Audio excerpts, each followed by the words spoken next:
আজকে আমি বানিয়ে নেব বাচ্চাদের ফেভারিট ফ্রেঞ্চ ফ্রাইজ। একদম সুপার ক্রিস্পি বানিয়ে রেডি করব। আশা করছি ভিডিওটা ভালো লাগবে। নমস্কার, আমি বন্দনা। তোমাদের সবাইকে বন্দনা রসইয়ে অনেক অনেক স্বাগত।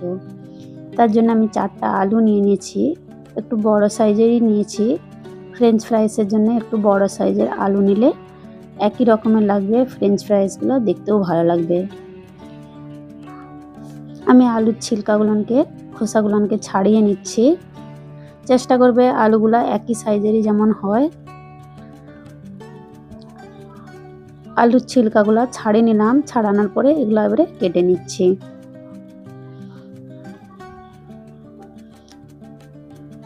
একটু মোটা মোটা করেই কাটছি, একদম খুব মোটা নয়। সব আলুগুলানের পিসেস একই সাইজের কেটে রেডি করব। সাইডের যে একটু করে পার্টগুলো আমি কেটে বাদ দিয়ে দিচ্ছি। এরকম ধরনের একই সাইজের সব কেটেছিলাম। সাইডের পার্টগুলো একদম খুব সরু ছিল, সেই জন্য সাইড পার্টগুলো একটু কেটে বাদ দিয়ে দিলাম। এরকম ধরনের সব কেটে আমি আলুগুলোকে জলে দিয়ে দিলাম। ছোট যে সাইজের আলুগুলো সেগুলো সাইডে রেখে দিচ্ছি, কোনো সবজির সাথে ব্যবহার করে নেব। সবগুলানকে কেটে রেডি করে নিয়েছি। এরকম ধরনের সবগুলান একই সাইজের কেটেছিলাম। আমি গ্যাসের উপরে আলুগুলানকে হালকা সেদ্ধ করে নেব নুন দিয়ে। খালি জাস্ট বয়েল হবে একবার। একটা বয়েল হয়ে আসতে এটা একটা ছাঁকনির সাহায্যে আমি ছেঁকে নিয়েছিলাম।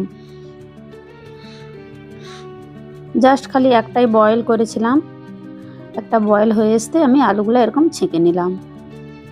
ছেঁকে নেওয়ার পরে আমি একটা সুতির কাপড়ে এগুলান জল ছিল হালকা ড্রাই করে নিয়েছিলাম। ঢেলে এটাকে জাস্ট 2-3 মিনিট এটাকে খোলা ছেড়ে দিয়েছিলাম। দিয়ে আবার থালিতে এগুলানকে তুলে নিচ্ছি হালকা হাতে।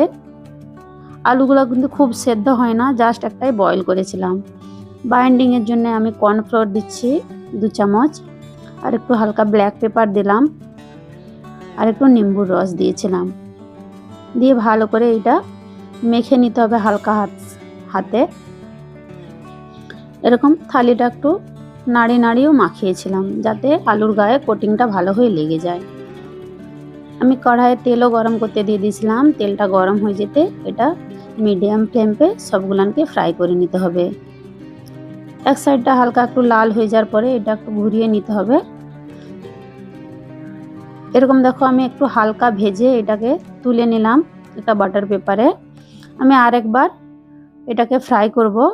দুবার ধরে ফ্রাই করলে ফ্রেঞ্চ ফ্রাইসটা খুব ক্রিস্পি হয়, খেতেও বেশ সুন্দর লাগে। যেইগুলো আগে ফ্রাই করেছিলাম সেই আলুগুলা হালকা ঠান্ডা হয়ে যেতে আবার একবার আমি ফ্রাই করতে দিলাম।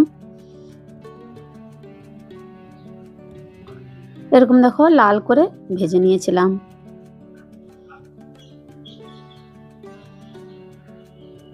খুবই সুন্দর লেগেছিল খেতে। তোমরা একবার রেসিপিটা ট্রাই করতে পারো। একদম সিম্পল সাধারণভাবে দেখিয়ে এলাম তোমাদেরকে। তো ভিডিওটা কেমন লাগলো অবশ্যই বলবে। ভালো লাগলে একটা লাইক কমেন্ট করবে। পুরো ভিডিও দেখার জন্য